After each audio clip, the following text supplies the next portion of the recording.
মাঝে মাঝে আল্লাহ আমাদেরকে দুঃখ কষ্ট দিয়ে পরীক্ষা করতে চান, এগুলো আমাদের জন্য খারাপ নয়। এই দুঃখ কষ্ট বিপদ আমাদের কোমরকে সোজা করে, আমাদের পায়ের মাটিকে শক্ত করে, চিল্লায় বলেন ঠিক কিনা?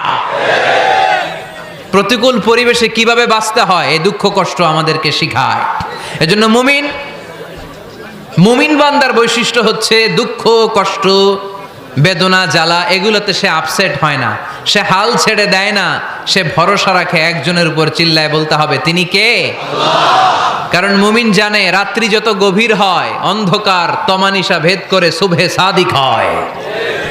মুমিন জানে গর্ভবতী নারীর পেটের ব্যথা যেই দিন বাড়তে থাকে ওই দিনই নতুন মেহমান আগমনের সময় ঘনাতে থাকে।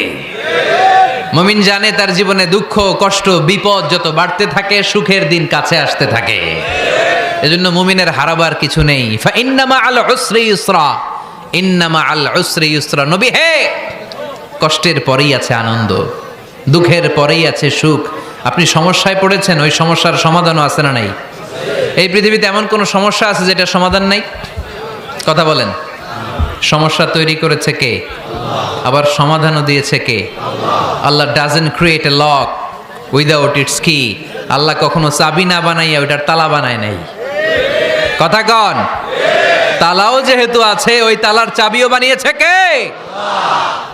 মা আনজালাল্লাহু দাআন ইল্লা আনজালাল্লাহু লাহু শিফা।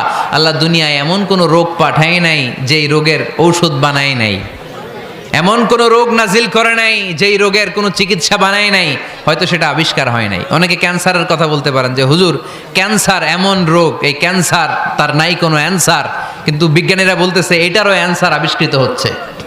সুবহানাল্লাহ কইবেন না? কিছু কিছু ক্ষেত্রে হয়েও